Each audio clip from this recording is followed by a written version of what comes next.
안녕하세요. 예. 날씨가 오늘은 20도까지 오른대요. 22도? 저쪽 남쪽 동네는 24도까지 오른다는데. 오늘은, 그 얘기 들으셨어요? 올해는 시험 2번 본다던데. 네, 진짜? 오늘은 뻥인데.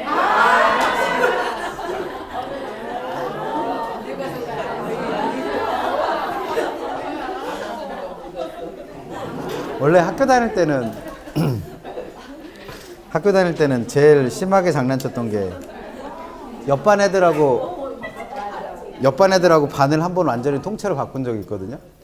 그러니까 제가 3학년 1반이었는데 3학년 2반 애들이랑 통째로 다 바꾼 거예요. 선생님이 들어왔다가 자기 반이 아니니까 이제 선생님이 들어오셨다가 이제 수업하러 들어왔다가 자기는 1반 들어가야 되는데 2반에 들어간 거예요. 애들이 다 2반이니까 다시 나가시더라고.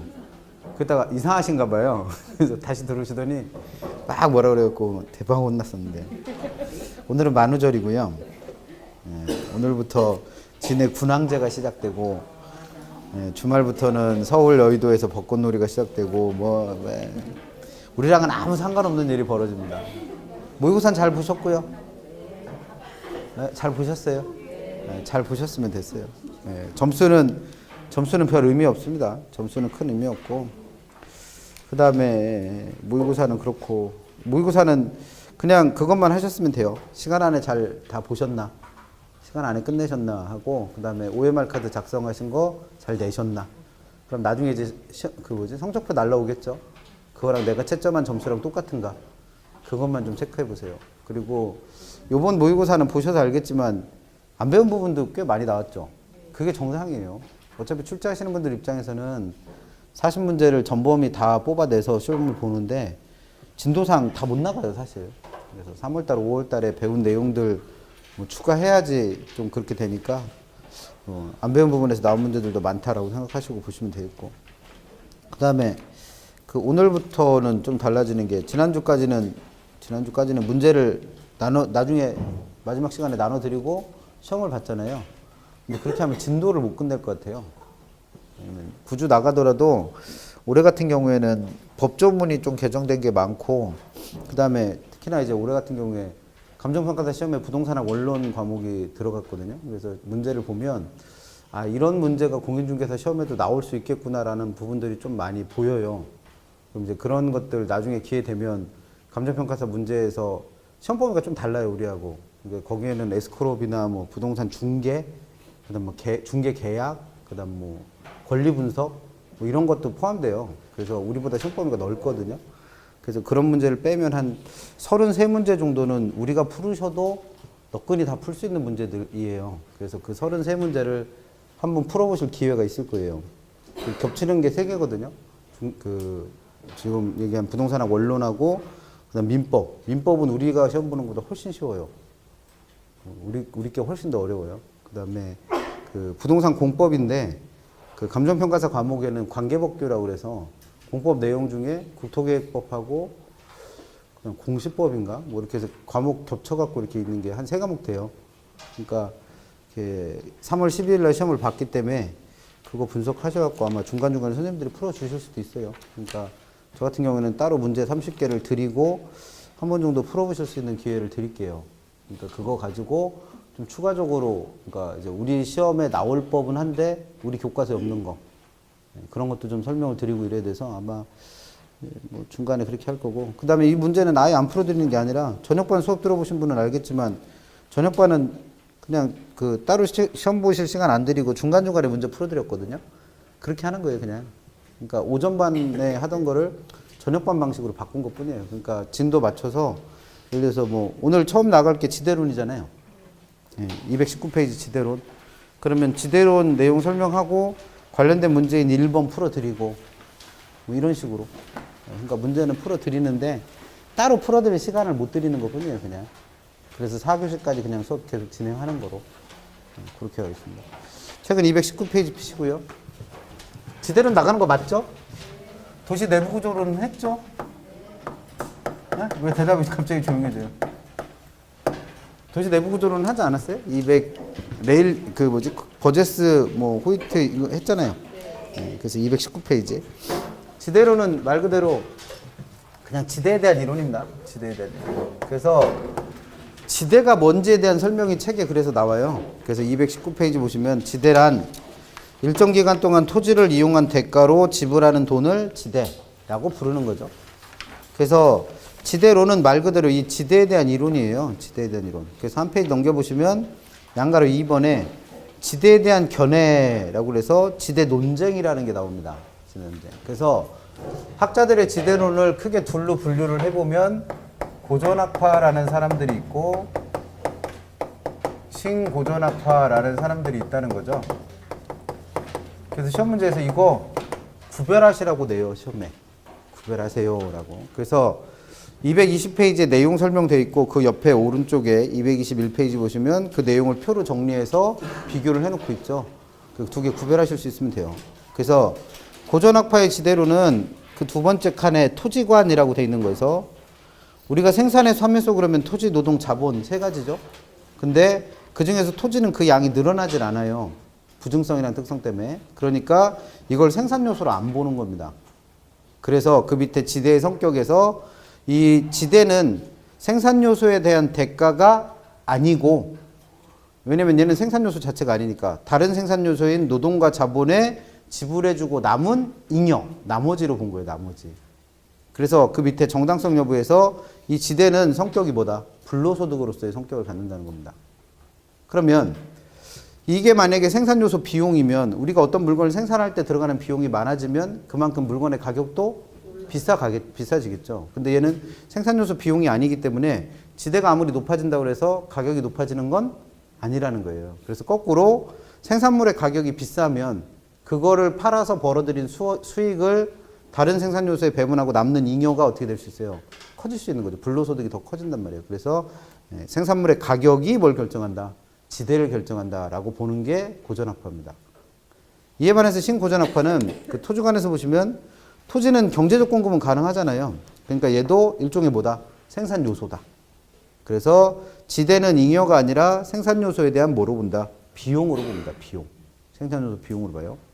그렇기 때문에 맨 밑에 가격의 영향에서 아까 얘기한 대로 비용이 커지면 가격도 어떻게 된다고 했어요? 비싸진다. 그래서 지대가 뭘 결정한다? 가격을 결정한다라고 보는 게 신고전학파입니다. 그래서 우리 책은 제일 아쉬운 게 뭐냐면 지금 그 뒤에 밑에 보면 지대론에 대한 학자들이 쭉 나와요. 그럼 이 학자들이 고전학파로 분류되는 사람인지 신고전학파로 분류되는 사람인지를 적어놓질 않았어요. 그래서 거기다 그것만 적어놔요. 그래서 고전학파에 해당하는 사람 대표적인 게 리카르도나 튀네 이런 사람들은 고전학파로 분류하시면 되고, 신고전학파에 분류되는 대표적인 사람이 마르크스 또는 뭐 마샬, 마르크스, 마시. 그러니까 마시들은 다 어디고 신고전학파고, 그 다음에 고전학파는 리카르도나 튀넨 이런 사람들이라고 보시면 되죠. 정리해 보면 고전학파는 지대를 뭐로 본다? 지대 성격을 잉여, 불로소득으로 본다는 거예요. 그래서 얘는 생산요소 비용이 아니니까 지대에 따라서 가격이 결정되는 게 아니라 가격이 뭘 결정하더라?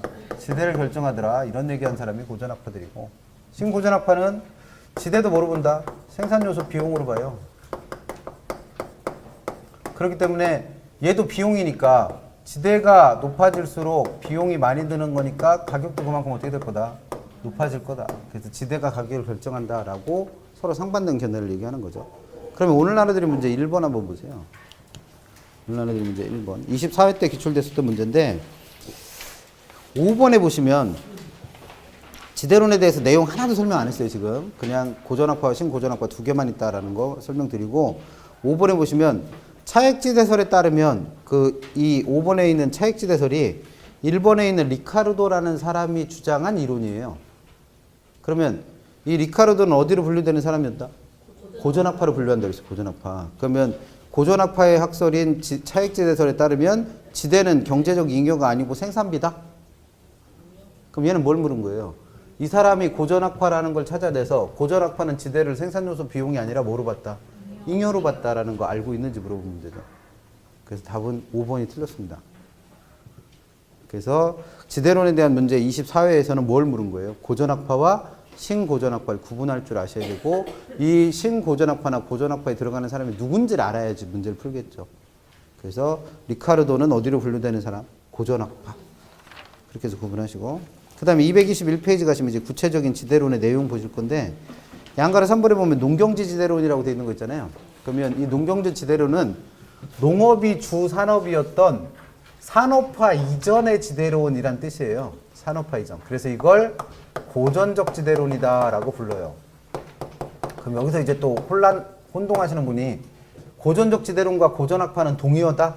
아니에요, 아니에요. 그냥 여기서 말하는 고전적 지대론은 산업화 이전에 나온 지대론. 그러면 이 고전적 지대론의 반대말은 뭐겠어요?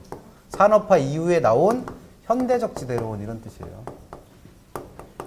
근데 오늘은 현대적 지대론에 대해서는 설명 안 할 거고 고전적 지대론만 볼 겁니다. 그러면 이 고전적 지대론 속에도 누구랑 포함되어 있는 거예요? 고전학파와 신고전학파가 포함되어 있겠죠. 그래서 이 고전적 지대론, 그러니까 산업화 이전, 주 산업이 농업일 때의 지대론은 크게 3가지 정도 공부하시면 돼요. 3가지 정도. 그래서 우리 책에서 나와 있는 리카르도라는 사람의 차익지대설하고 차익지대설은 아마 221페이지에 정리되어 있죠. 그 다음에 좀 넘겨서 225페이지 가시면 두 번째 나와 있는 튜넨이라는 사람의 위치대설. 이걸 다른 말로 입지교차지대설 하고 그다음에 3번째 마르크스 그 왼쪽에 있습니다. 마르크스라는 사람의 절대지대설.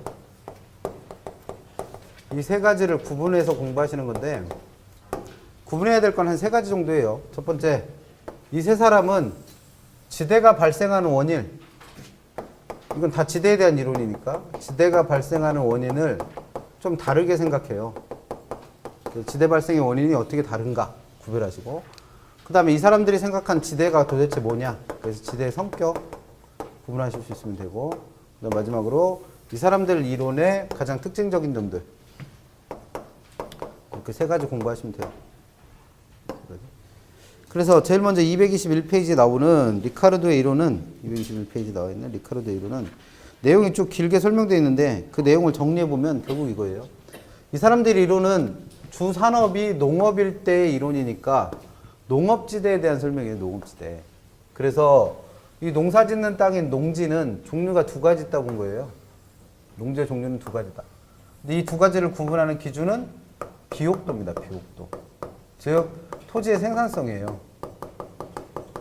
그래서 생산성이 높은 땅, 즉 비옥도가 높은 땅을 우등지라고 부르는 거고 비옥도 생산성이 낮은 땅을 한계지 또는 열등지라고 부릅니다. 그럼 농사 짓는 사람들 붙잡아 놓고 물어보는 거예요. 2 토지가 있는데 둘 중에 어디서 농사 질래요? 그랬더니 대부분은 다 우등지에서 농사 짓는다고 합니다. 그러면 이 땅을 빌려 쓰려면 그만큼 뭘 지불해야 된다는 거예요? 지대를 지불해야 된다고 봅니다. 그러니까 지대가 발생하는 이유는 토지마다 뭐가 다 다르니까 비옥도가 다르니까 이 토지 비옥도의 차이가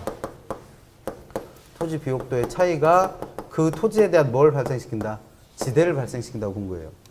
근데 만약에 이렇게 누구나 쓰려고 하는 우등지의 양이 넘쳐난다면 굳이 비싼 지대를 지불하면서 이 땅을 쓸 이유가 없겠죠. 그래서 지대 발생의 2번째 이유는 우등지의 양은 그만큼 어떻게 돼 있다? 한정돼 있다는 거예요. 토지의 무슨 특성 때문에?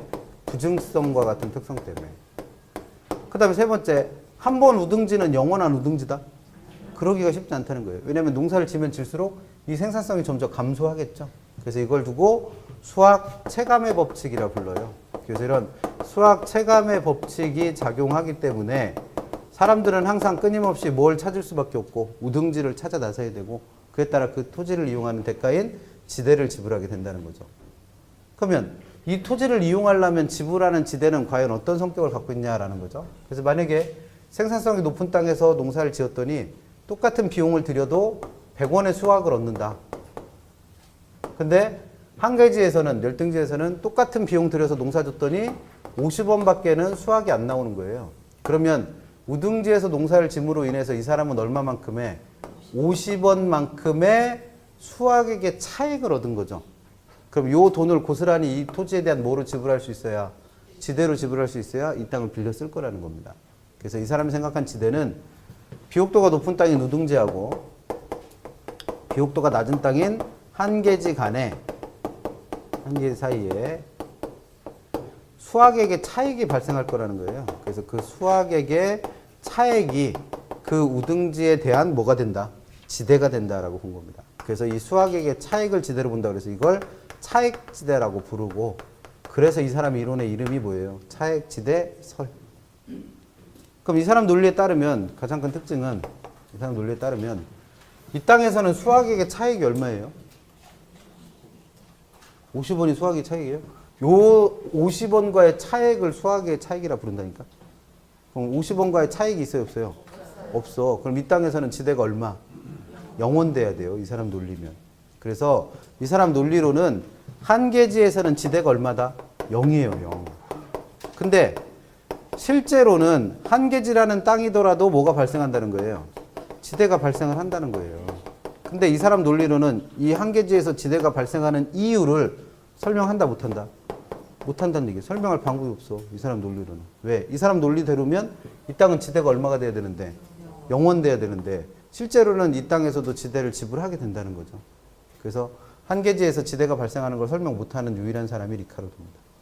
그리고 이 사람은 어디로 분류되는 사람이라고 했으니까? 고전학파로 분류된다고 했으니까 만약에 생산물의 가격이 비싸질수록 이 수확액의 크기도 어떻게 되겠어요? 커지겠죠. 그럼 생산물의 가격이 비싸지면 그만큼 지불해야 되는 지대도 어떻게 된다는 거예요? 높아진다는 거예요. 그래서 생산물의 가격이 뭘 결정한다? 지대를 결정한다고 봅니다. 그래서 생산물의 가격이 뭘 결정하는, 지대를 결정하는 구조다라고 얘기한 사람이 리카르도예요. 그런 내용들을 우리 책에다 써놓은 거고, 그 다음에 225페이지 가보시면 두 번째 나와 있는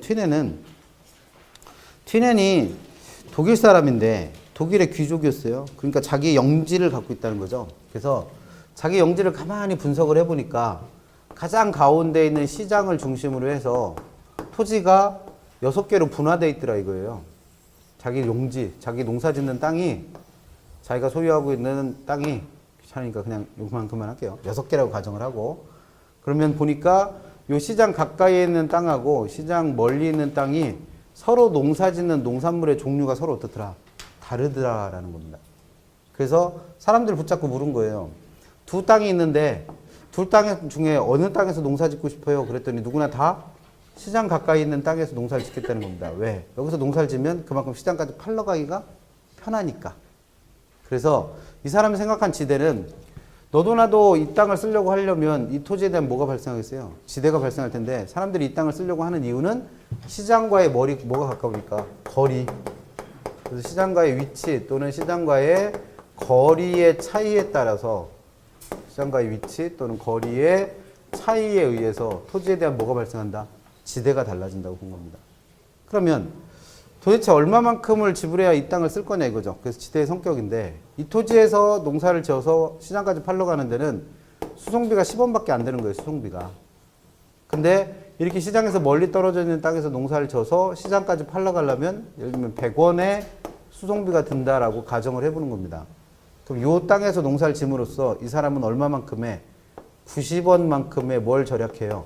수송비를 절약해요. 그럼 그 수송비 절약한 돈을 전부 다 이 토지 이용에 대한 대가인 뭐로 지불할 수 있어야, 지대로 지불할 수 있어야 이 땅을 이용할 수 있을 거라는 겁니다. 그래서 이 사람이 생각한 지대는 시장과의 위치가 가까움으로 인해서 발생하는 수송비가 지대가 아니에요. 그 수송비의 뭐가, 절약액이 그 토지 이용에 대한 대가인 뭐가 된다? 지대가 된다고 봤어요. 그럼 이 수송비의 절약액은 토지의 시장과의 위치에 따라서 그 크기가 결정되겠죠. 그래서 이 지대를 위치지대다라고 부릅니다. 그래서 이 사람 이름을 위치지대설이라 불러요. 근데 이 사람이 중요한 이유는, 이 사람은 이렇게 연구하고 끝난 게 아니라 그 연구 결과를 그 책에 나와 있는 1826년도에 발표한 고립국이라는 이론에서 분석을 한 거예요. 그래서 시장을 중심으로 지대의 크기, 즉 수송비 절약액의 크기를 비교해 봤더니 얘가 시장으로부터 거리가 어떻게 될수록 멀어질수록 시장 가까운 곳은 지대가 그만큼 어떻고 높고, 시장으로부터 멀리 떨어질수록 지대가 낮아진다라는 사실을 발견한 거예요. 그래서 지대와 거리는 서로 무슨 관계에 있다? 반비례 관계에 있다라는 걸 설명하면서 그걸 이용해서 곡선을 하나, 지대 곡선을 하나 도출했는데 그 모양이 어떻게 되는 거예요? 하향하는 형태예요. 그래서 틴넨의 이론에서 특징적인 점 기억하실 건 이 사람은 지대 곡선을 하나 그렸는데 그 지대 곡선의 모양이 두 가지 특성을 가져요. 첫 번째는 어떤 형태를 띈다? 하향하는 형태를 떼요. 그러면 하향한다라는 거의 개념을 아시면 되겠죠. 그래서 시장 가까운 곳을 편의상 도심이라고 해볼게요. 도심. 도심에 가까울수록 그만큼 지대가 어떻게 될 수 있고 높아질 수 있고 그 다음에 지대와 거리는 반비례한다고 그랬으니까 거리가 멀어지는 도심과의 거리가 멀어지는 외곽으로 갈수록 지대는 어떻게 된다? 낮아진다라는 걸 뜻하는 우하향하는 형태의 지대 곡선을 하나 도출한 겁니다.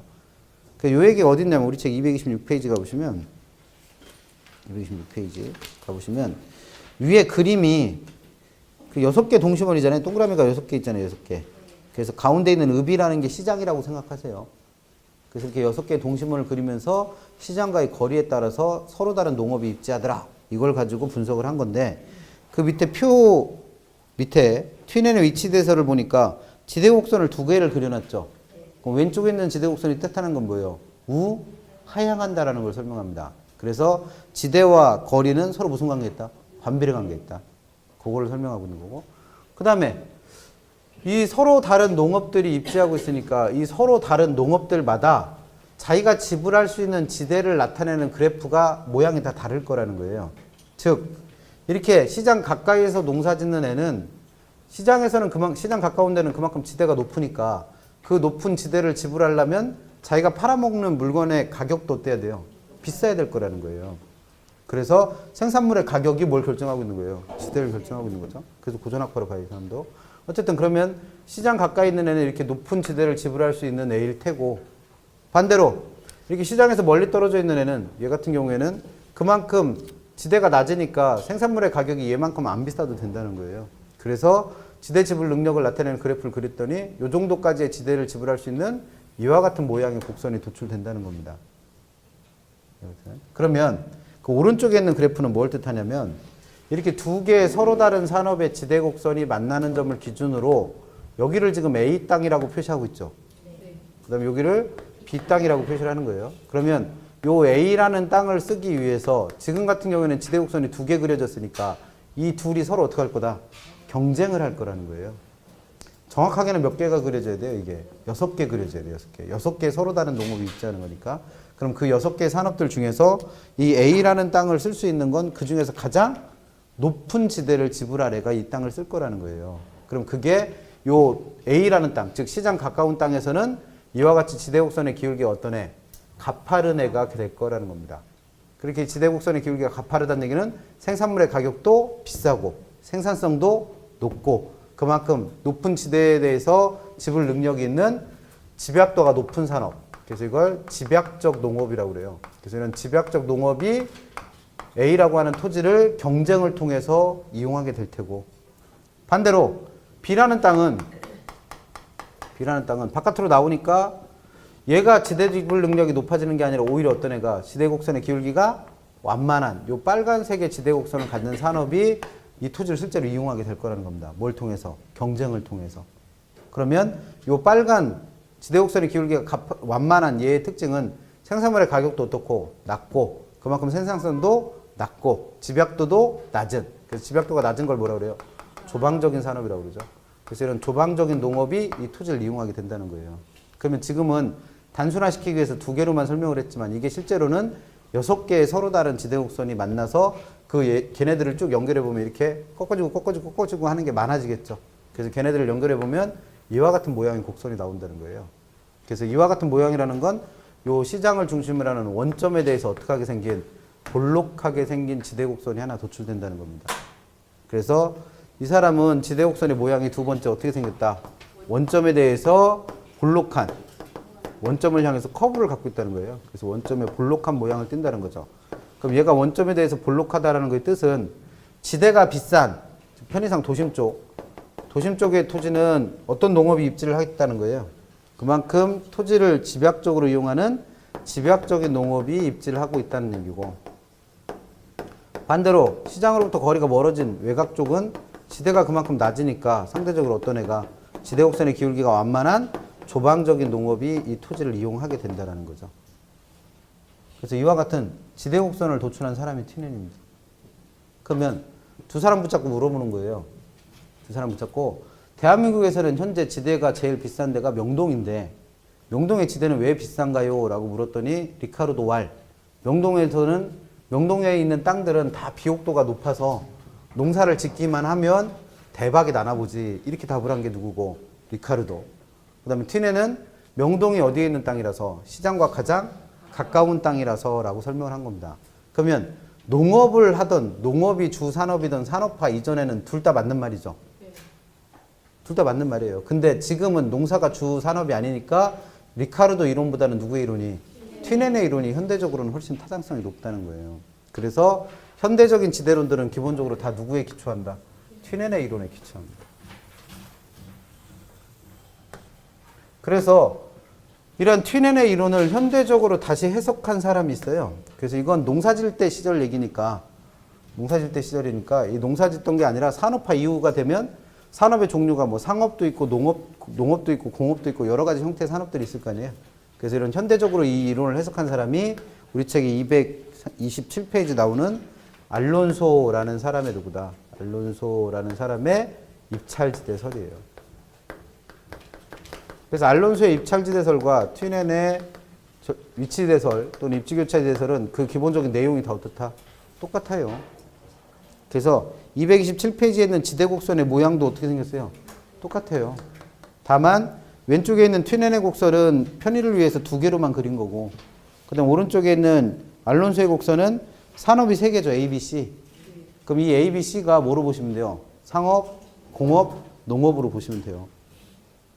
그래서 똑같아요. 원리는 도심 가까운 쪽, 즉 도심과의 접근성이 높은 쪽에는 지대곡선의 기울기가 가파른, 즉 생산성이 높은 집약적인 산업이 입지한다는 겁니다. 그게 누구라는 거예요? 상업. 그 다음에 그 바깥은 걔보다는 좀 생산성이 낮은 지대곡선이 덜 가파른 공업.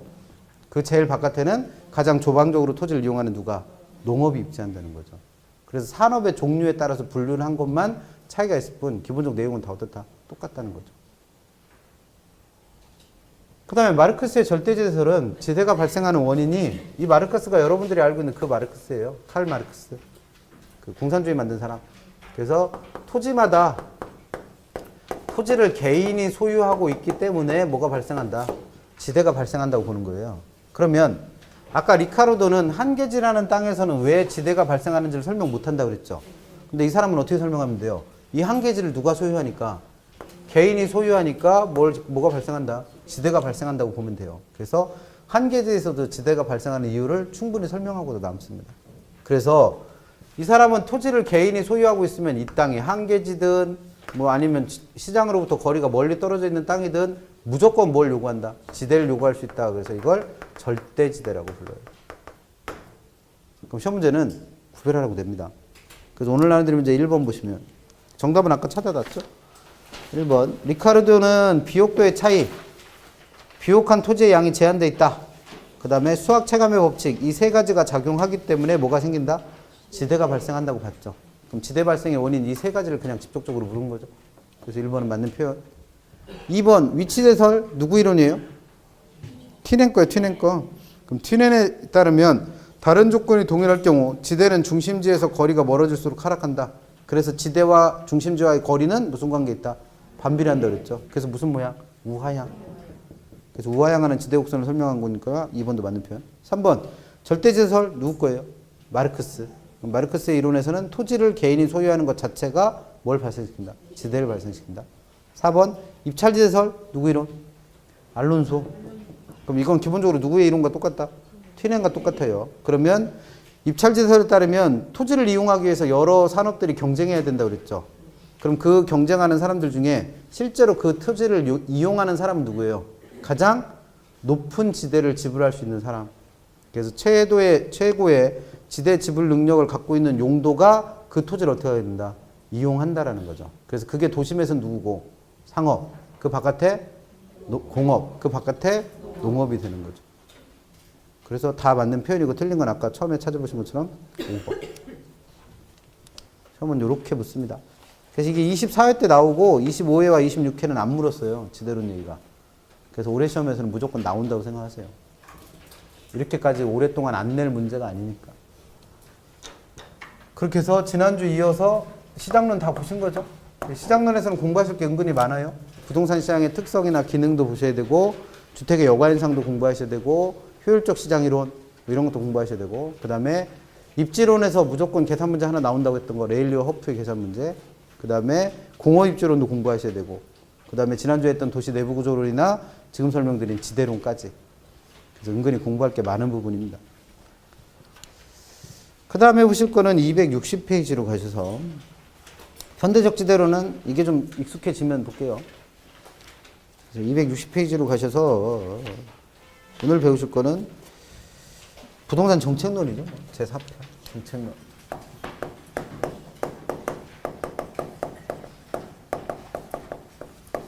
시험 문제는 4문제 정도 날 거예요. 그래서 요번에 보신 문제 있잖아요. 모의고사. 그게 실제 시험의 문제 비중을 가장 정확하게 반영하신 것 같아요. 물론 계산 문제 수가 적어요. 제가 감수 봤던 대로면 4문제인가 5문제 있었던 것 같은데 그렇게까지 조금 내진 않습니다. 보통 한 7개에서 많으면 9개 사이가 나올 텐데 7개쯤 나온다고 생각하세요. 그래서 그 계산 문제 개수만 조금 줄고 그 각 편별로 문제 냈던 양은 실제 시험과 거의 똑같다고 보시면 돼요. 그래서 정책론이 한 4문제 정도 시험에 나오는데 웬만하면 다 맞으세요. 웬만하시면. 그래서 정책론을 다 맞는 거는 내용이 쉬워서가 아니에요. 공부하시면 알겠지만 각 정책마다 낼 문제들이 정해져 있어요. 이 정책 그러면 무조건 이거, 이 정책 그러면 이거, 이 정책 그러면 이거. 그래서 낼 것들이 정해져 있어서 계속 틀리다 보면 어떤 생각이 들어. 아, 이거 이 문제 전에도 풀었던 문제인데 또 틀렸네. 이거 똑같은 문제였는데 또 틀렸네. 이게 파악되면 어느 정도 맞춰요. 그래서 계속 문제를 푸시면서 그 정책 수단마다 문제가 뭐가 나오는지를 명확하게 파악하시는 게 제일 중요합니다. 그래서 공부하셔야 될 것들은 제일 먼저 260페이지에 부동산 문제라고 하는 부분이 있는데 거의 안 물어요. 그래서 뭐 크게 신경 안 쓰셔도 되고 시험 문제 나오는 건 그 밑에 시장 실패와 정부 개입이라고 하는 것부터 시험에 본격적으로 물어요.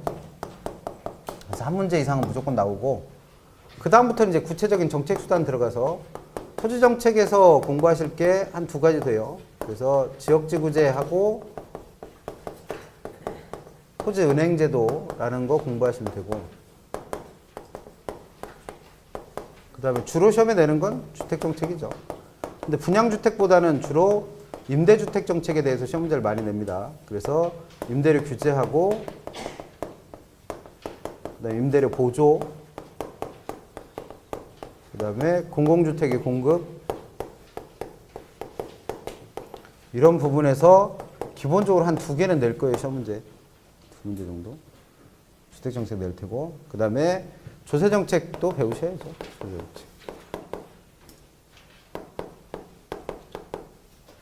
그래서 토지정책과 조세정책은 이걸 뭐 얘도 한 문제 내고 얘도 한 문제 내고 그럴 일은 거의 없어요. 사실. 그래서 보통은 요 2개가 한 문제 정도 출제된다고 보시면 돼요. 근데 이거 섞어서는 절대 안 냅니다. 그래서 토지정책이 한 문제 나오거나 조세정책이 뭐 한 문제 나오거나 이런 식으로. 그래서 총 한 4문제 정도 출제하는 게 정책론. 그래서 그 중에서 오늘 배우실 첫 번째 내용은 시장 실패 보시면 되죠. 시장 실패. 그래서 책으로는 265페이지든가 265페이지 가시면 시장 실패가 나와요. 그래서 첫 번째 시장 실패 개념 나옵니다. 시장 실패 개념. 그래서 이 시장 실패는 우리가 부동산 시장의 기능 5가지는 외워두자고 그랬죠. 그랬었어요. 지난주에. 시장의 기능 5가지 외워두시자. 그래서 첫 번째가 자원을 효율적으로 배분하고 두 번째 교환, 가격을 창조하고 양과 질을 조절하고 정보를 제공하는 게 시장의 기능이었는데 이렇게 시장의 기능이 원활히 잘 작동을 하면 좋은데 그렇지 못해서 나타나는 비효율적인 현상 이걸 두고 뭐라 불렀다? 시장 실패라고 불렀어요. 그래서 지난주에 시장의 기능 설명하면서 이런 시장 기능이 원활하지 못할 때를 뭐라 부른다? 시장 실패라 부른다. 그래서 정책론과 연결된다 이런 얘기 했는데 시장 실패는 경제활동을 어디에 맡겨놓은 거예요? 시장에 맡겨놓은 거예요. 시장에. 그랬더니 이 시장이 제 기능을 하지 못해서 나타나는 자원 배분에 있어서의 뭐다? 비효율성을 뭐라 부른다? 시장 실패라 불러요. 근데 중요한 건 개념이 아니고 원인을 물어요, 시험에. 시장 실패가 나타나는 원인. 그래서 우리 책에는 그 원인을 5가지로 정리해놨는데 1번하고 2번, 265페이지는 1번과 2번은 같은 얘기로 이해하셔도 무방합니다. 그래서 시장에는 완전 경쟁 시장이라는 게 존재하지 않는다고 그랬어요. 정보가 불완전하기 때문에. 그래서 완전 경쟁 시장이라는 게 없다는 건 현실에 있는 모든 시장은 다 뭐다? 불완전하다는 거예요. 불완전하다. 그러면 시장이 불완전하다라는 것 때문에 시장은 재기능하기가 어렵다는 거죠. 그래서 시장 실패 원인이 되고. 두 번째는 시장에는 공공재라는 재화가 존재하기 때문에 한 페이지 넘겨보시면 공공재라는 재화가 존재하기 때문에 시장은 또 실패할 수 있고. 세 번째는 정보가 시장에 활동하는 모든 시장 참여자들한테 똑같지 않고 비대칭적이기 때문에 시장은 실패하게 된다는 거고. 네 번째, 외부 효과라는 게 발생하기 때문에 자원이 효율적으로 배분되지 못해서 실패한다라는 거예요. 그럼 시험 문제 낼 수 있는 첫 번째 문제는 다음 중 시장 실패의 원인과 관련이 없는 거 고르세요. 그래놓고 1번 시장의 불안전성, 2번 불량주택의 발생, 3번 공공재, 4번 정보의 비대칭성, 5번 외부 효과. 그럼 답은 2번에 있는 불량주택의 발생은 지난주에 주택의 여가현상 하면서 여가현상의 결과 불량주택이 발생한다고 그랬죠. 근데 이건 시장이 재기능을 하지 못해서가 아니라 시장이 소득 수준에 따라 주택이라고 하는 자원을 효율적으로 배분해줬기 때문이라고 했어요. 그래서 얘는 시장 실패를 보지 않는다. 그런 것이 문제됩니다. 그래서 그 구체적 내용 보시면 시장이 불완전하다는 얘기는 이 시장에 뭐가 존재할 수 있다는 거예요? 독점이 존재한다는 거예요. 독점. 그럼 독점이 존재한다는 얘기는 자원은 한정된 자원은 골고루 배분될 게 아니라 이 독점 기업이 다 챙겨가 버리게 된다는 거죠. 그러니까 자원이 효율적으로 배분되긴 틀린 얘기고. 그 다음 266페이지 나와 있는 공공재는 공공재의 개념은 공원 기억하시겠어요? 공원. 공공재의 대표적인 건 공원이다. 그래서 이 공원은 일단 생산이 되면 여러 사람이 소비하도록 생산된 재화예요. 그런 재화를 공공재라 부릅니다. 그래서 B번과 C번이 공공재의 성격이에요, 성격. 그래서 공공재는 두 가지 성격을 갖는다는 거죠. 첫 번째, 비경합성이라는 성격도 갖고, 두 번째, 비배제성이라는 성격도 갖는다는 거예요. 그래서 비경합성이 뭐고 비배제성이 뭔지는 그 밑에 특성이라는 데서 설명되어 있는데, 비경합성은 경합한다라는 건 내가 이 물건을 쓰기 위해서 남과 경쟁해야 된다는 거예요. 근데 비경합성이니까 뭐예요? 경쟁하지 않고도 쓸 수 있다? 공용이라는 얘기입니다. 그 다음에 배제성이라는 건 내가 이 대가를 지불하지 않으면 소비로부터 배제당한다는 얘기예요. 그러니까 돈 안 내면 못 쓴다는 얘기입니다. 근데 비배제성이니까 뭐예요? 돈을 안 내고도 쓸 수 있다는 얘기예요. 그 얘기는 공짜라는 얘기죠. 그래서 이런 특성을 갖고 있는 재화가 뭐다? 공공재입니다. 그럼 이런 공공재는 특징이 이 공공재를 소비하는 사람들은 예를 들어서 우리 집 앞에 공원이 있다. 그럼 나는 매일같이 아침마다 그 공원에 가서 2시간씩 놀다 온다? 그럴 일 별로 없다는 거예요. 그래서 저 사는 데가 롯데월드 바로 앞이에요. 길 건너면 롯데월드요. 그래서 그 뒤에 석촌호수라는 공원이 있죠. 네, 이사 간 지가 6개월 지났는데 한 번도 안 가봤어요. 갈 일이 없어. 왜? 돈 안 내도 되고 언제든지 가서 쓸 수 있잖아요. 그러니까 오히려 더 뭐예요? 더 안 쓰게 돼. 오히려. 그래서 이런 공공재는 적극적으로 이 물건을 소비하려고 하지 않는다는 거예요. 또는 소비하더라도 적극적으로 그 선호 표현을 하지 않는다는 얘기입니다. 그런 성질을 소비자들이 뭐 하려고 한다? 무임승차하려고 한다는 거예요. 즉 있으면 가서 써주고 근데 적극적으로 쓰려고도 안 하고 그런 성질을 갖고 있다는 거죠. 그러다 보니까 이런 재화를 만약에 일반 기업 보고 만들어내라고 하면 만드는데 돈 드는데 이용료 받아요? 못 받아요? 못 받아요. 그럼 수익이 안 나오니까 기업은 절대 안 만들죠. 그럼 정부가 이걸 만들어야 되는데 만들어 달라고 하는 소비자들은 적극적으로 나서서 이걸 만들어 달라는 말 자체를 안 한다는 얘기죠. 그러면 얘는 사회적으로 적정한 양보다 훨씬 적게 생산되겠죠. 그래서 적정량보다 과소 생산될 우려가 있는 재화입니다. 그러면 시험 문제는 요게 나왔었는데 과소 생산될 우려가 있다는 게 그러면 필요한 양만큼 충분히 안 만들어진다는 얘기니까 자원이 효율적으로 배분되기는 글러먹었다는 얘기죠. 그래서 시장이 실패하게 되는 원인이 됩니다. 그래서 공공재에서는 시험에 2번 요걸 물었어요. 공공재는 적정한 양보다 과소 생산됐다. 그럼 세 번째 정보의 비대칭성이라는 건 거래 당사자 간에 알고 있는 정보의 크기가 똑같지 않을 때를 말해요. 거래 당사자 간에 알고 있는 정보의 크기가 똑같지 않을 때. 그걸 비대칭성이라고 부른다. 그래서 이로 인해서 발생할 수 있는 효과가 두 가지예요. 우리 책에 나와 있는 대로 역선택이라는 거 하고 도덕적 해이. 그래서 역선택은 내가 만약에 그러한 정보를 알았었다면 나는 이걸 안 했을 거예요. 근데 그걸 잘 몰라서 나한테 불리한 선택을 하게 되는 걸 역선택이라고 부릅니다. 그래서 이 자리에 앉아 계신 분들 중에서도 역선택을 해서 여기 앉아 계신 분들이 꽤 있죠. 처음에 학원에 와서 상담할 때는 이거 누구나 다 할만해요. 공인중개사 시험 누구나 다 하는 건데 그래서 시작을 했는데 알고 보니까 공부하기 더럽게 어려워. 내가 만약에 이렇게 공부하기 어려울 줄 알았으면 이거 했다 안 했다? 안 했을 거라는 거예요. 그러니까 나는 원장님한테 쉽게 말해서 뭐 당한 거예요? 사기를 당한 거야. 이런 게 뭐다? 역선택이에요. 역선택. 처음부터 공부하기 더럽게 어려워요. 그럼 시작했어 안 했어? 안 했어요. 근데 안 알려주잖아. 그러니까 서로 알고 있는 정보의 크기가 어떤 거예요? 같지 않아. 그래서 나한테 불리한 선택을 한 거죠. 역선택이라는 거. 도덕적 해이는 보통 주인 대리인 이론 갖고 많이 설명을 하는데 선거철이니까 대한민국의 주인은 누구다? 국민이에요, 국민. 바빠요. 아침부터 와서 수업 들어야지. 오후에 가면은 복습해야지. 일요일 날은 모의고사도 봐야지. 조금 있으면 특강도 들어야지. 그렇게 바빠요. 그러니까 선거 때 누구를 뽑아요? 공직자들을 뽑죠. 내 대리인들을 뽑아요. 그럼 이 공직자들이 뭐가 된다? 대리인이 되는 거죠, 대리인. 그럼 이 둘이 알고 있는 정보의 크기가 똑같다? 안 똑같다는 거예요. 이 사람들이 훨씬 더 많은 정보를 알게 됩니다. 그러면 이 많은 정보를 알고 있는 이 사람들이 원래는 누구의 이익을 위해서? 주인의 이익을 위해서 일해야 되는데 그렇게 안 하고 자신들의 이익을 위해서 일해버린다는 거예요. 이런 걸 도덕적 해이라고 부릅니다. 그럼 쉽게 말하면 더 많은 정보를 알고 있는 대리인들이 그걸 이용해서 뭐 하는 거예요? 부정부패 저지르는 거죠. 이런 것들을 뭐로 본다? 도덕적 해이로 본다. 그래서 뉴스 같은 거 보시다 보면 공직자들의 부정부패가 심해집니다. 이런 표현도 나오지만 공직자들의 도덕적 해이가 날이 갈수록 심해집니다. 이런 말 나오잖아요. 그때 그 용어예요. 그래서 두 가지 개념만 아시면 됩니다. 그러면 이렇게 역선택이나 도덕적 해이가 발생을 하면 원래는 이 사람들이 챙겨간 모든 자원은 누구한테 갈 거예요? 주인들, 국민들한테 갈 거예요. 근데 일로 오고 엉뚱하게 일로 간 거잖아요. 그럼 자원이 효율적으로 배분됐다 보기 어렵다라는 겁니다. 그래서 그런 것들이 시장 실패를 일으키는 원인이다. 그 다음에 시장 실패 원인 네 번째에 있는 외부 효과가 제일 중요해요. 외부 효과.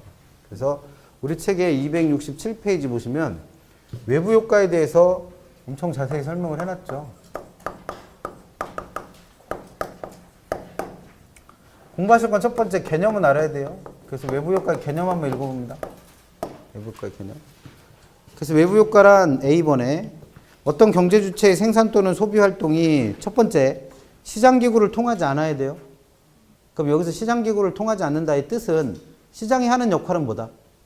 물건의 거래가 일어나는 거잖아요. 그럼 시장 기구를 통하지 않았다는 건 거래 관계에 있지 않다는 얘기예요. 그래서 거래 관계에 있지 않은 누구한테? 제3자한테 주는 겁니다. 이게 두 번째 요건.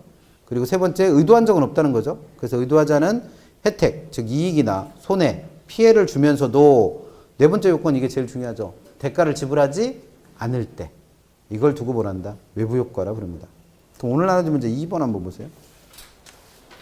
오늘 나눠준 문제 2번 보시면 지금은 외부 효과의 개념 하나 본 거예요. 외부 효과의 개념. 그래서 4번 봅니다. 2번에 4번 지문 보시면 외부 효과는 어떤 경제 주체의 경제 활동의 의도적 결과가 의도적인 결과예요? 의도하지 않은 거예요. 의도하지 않은 거. 그럼 일단 그 문장이 틀렸어요.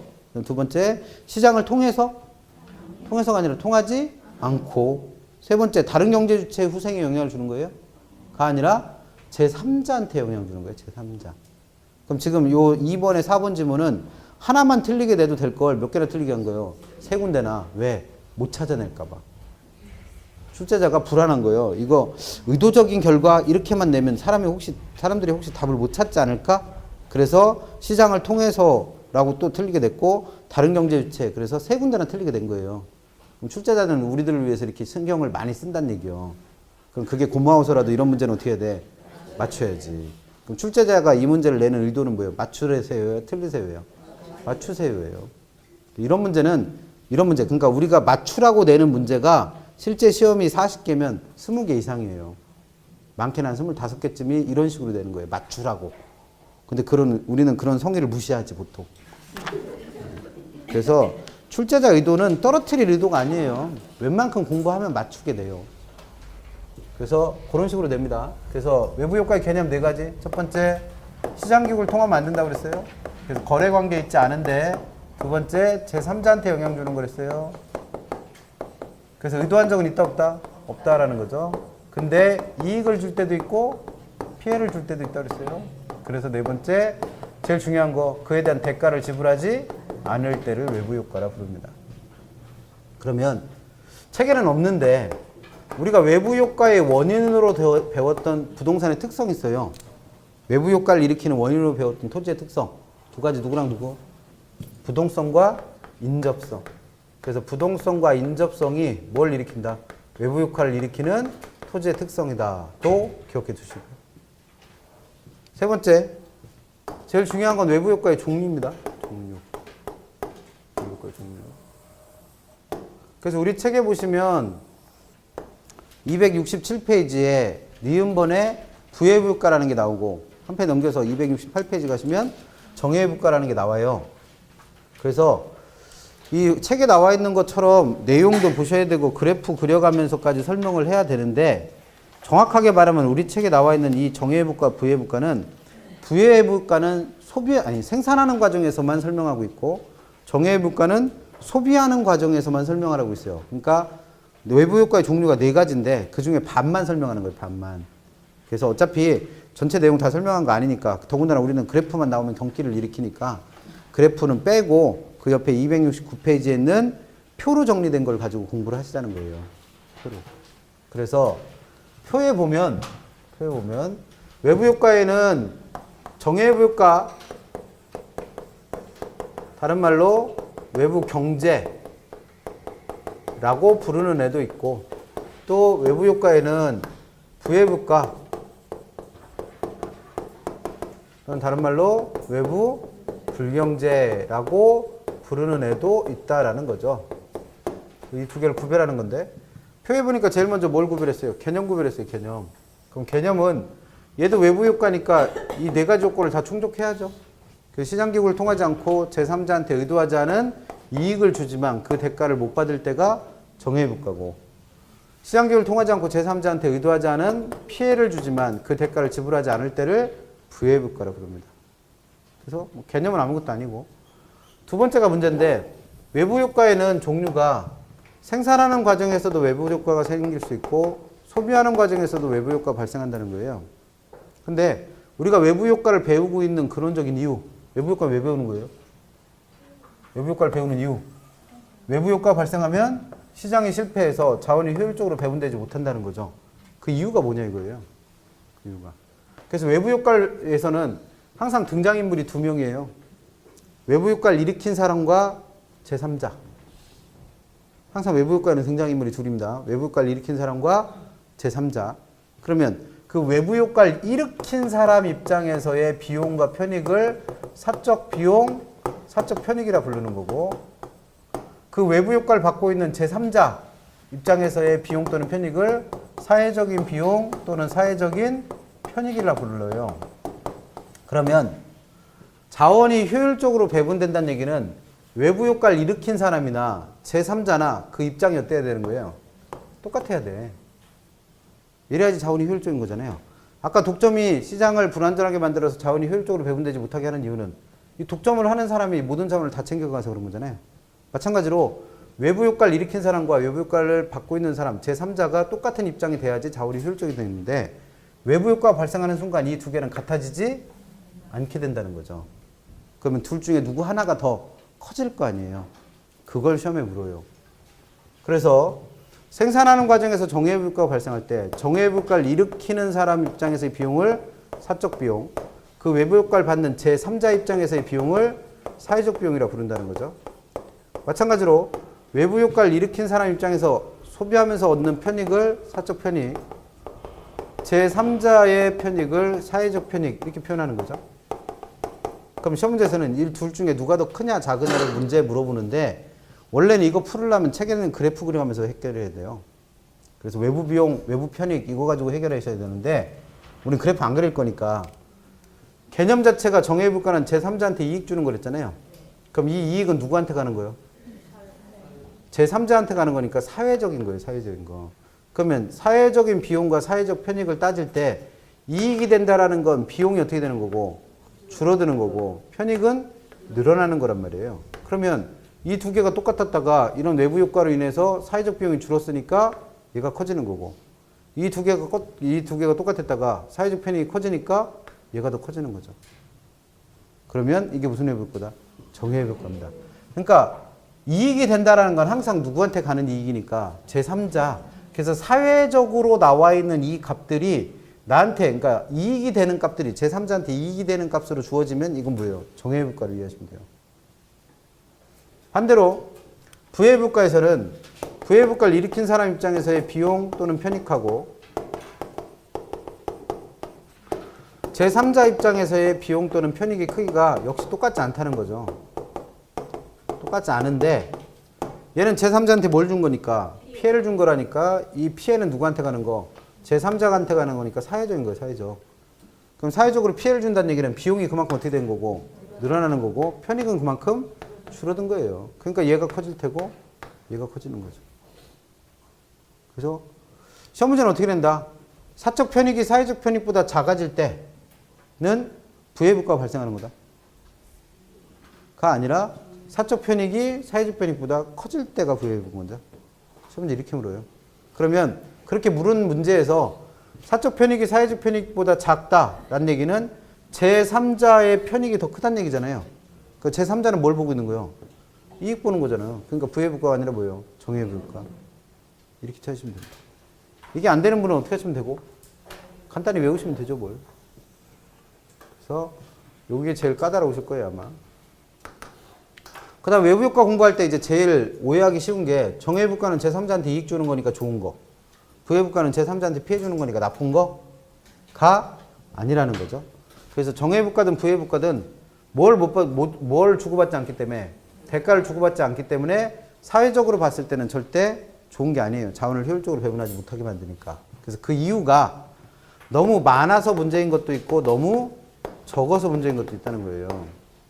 그러면 정회복효과 입장에서는 정회복효과를 보시면 제3자들은 이익을 보죠. 그러니까 남 좋은 일 시킨 거예요. 근데 정작 나는 그 대가를 받아 못 받아? 못 받아요. 그러면 이 외부 효과를 일으킨 사람 입장에서는 남 좋은 일만 시키고 자기가 혼자 손해보고 있는 거죠. 남들만 좋은 거예요. 남들만. 그럼 난 이거 한다 안 한다? 할 이유가 없지. 대가도 못 받는데 뭐하러 남 좋은 일 시켜. 그러니까 사회적으로 봤을 때 적정한 양보다 이건 훨씬 어떻게 되는 거예요? 과소 생산이 되고 과소 소비가 됩니다. 그 이유가 뭐예요? 남 좋은 일 시키고도 뭘 못 받았기 때문에 대가를 못 받아서. 근데 반대로 부회복효과는 남들한테 피해를 줬어요. 근데 그 대가를 줘 안 줘? 안 줘. 그러면 내 입장에서는 남이 피해를 보거나 말거나 나는 손해날 거 아무것도 없는 거잖아요. 그렇잖아요. 부회복효과 그런 얘기예요. 부회복효과를 일으킨 사람은 아무런 대가를 지불하지 않아도 돼요. 근데 다른 사람들만 뭐예요? 줄창 피해를 보고 있는 거예요. 근데 남은 피해를 보거나 말거나 나는 뭔 상관이요. 그러니까 난 이걸 멈출 이유가 없죠. 그러니까 얘는 사회적으로 적정한 양보다 항상 과대 생산되고 과대 소비된다는 거죠. 그래서 얘는 사회적 적정량보다 과대, 너무 많은 게 문제인 거예요.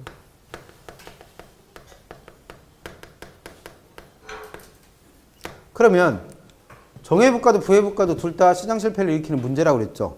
그럼 정부에서는 그에 대한 뭘 세워야겠네? 대책을 세워야 될 거예요. 이걸 해결하기 위한 수단.